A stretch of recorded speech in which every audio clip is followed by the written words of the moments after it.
Jeremy Corbyn. Thank you, Mr. Speaker. Quite simply, for the good of this country, he should go.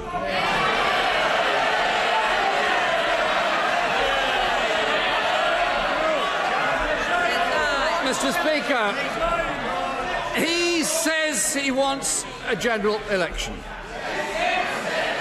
I want a general election.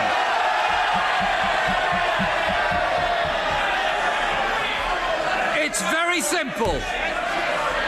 If you want an election, if he wants an election, get an extension and let's have an election. Prime Minister.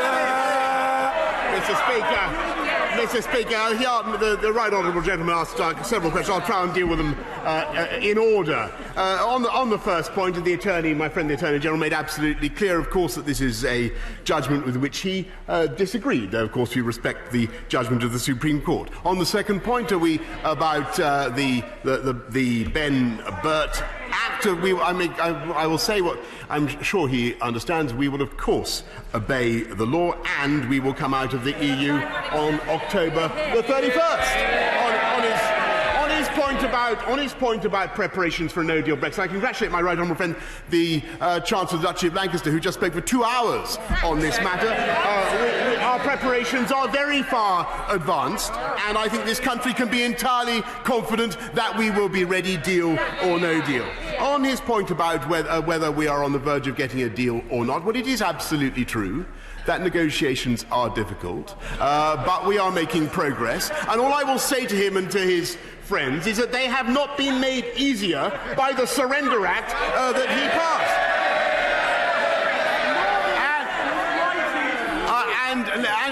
And I am very proud, by the way, to take his next point, about everything that I did as Mayor of London. I may say to the current Mayor that he'd be better off spending less on press officers and more on police officers in London, because we were funding 20,000 more on our streets.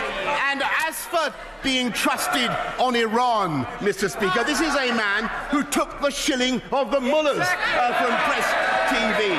Mr. Speaker, I think there's something. I was rather sad, actually, in a way, that the Labour conference was interrupted by the ruling, because I was awestruck by some of the things I heard, doubtless designed to obscure the inanity of his policy over Brexit. He wants to abolish fee-paying schools at a cost of £7 billion to the taxpayer. He wants a 4-day working week, cutting the incomes of the lowest paid in this country. He wants to abolish Ofsted, and now we hear he wants to abolish all immigration controls from the EU. But there was a crucial passage missing from his speech, it turns out, Mr. Speaker. I think there's something slightly pitiful, in a way, about the right honourable gentleman.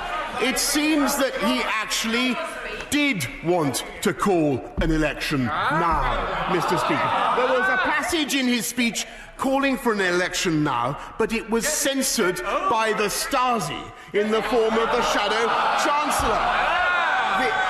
Or possibly it was the Shadow Lord Chancellor. Mr. Speaker, the right honourable gentleman is being gagged. He's being muzzled.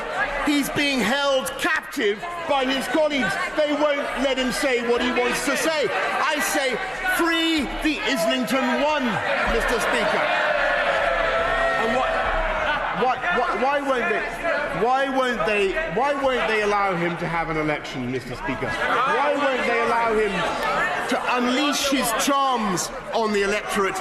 It's because they're not only terrified that he's going to lose, but also even more terrified by the remote possibility that he might win. He can't control his own party.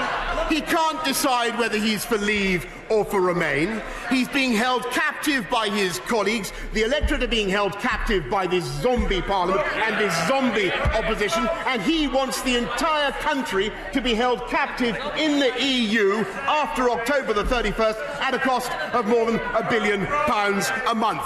We say no. I say no. Let's get Brexit done and let's take this country forward.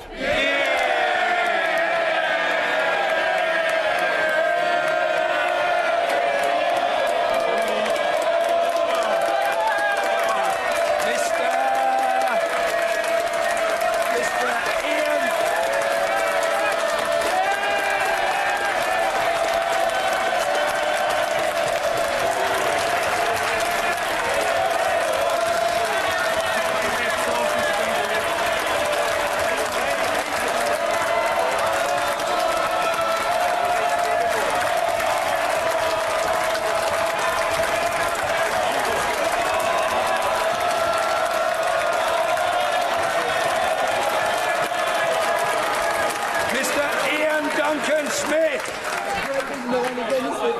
Can I, Mr. Speaker, can I congratulate my right honourable friend, the Prime Minister? Order! Order! Order! Order! Order! I appeal to members of the House to calm themselves. I've just called the right honourable gentleman, the member for Chingford and Woodford Green. He is entitled to put his question, and the rest of us are entitled to hear him. Mr. Ian Duncan Smith.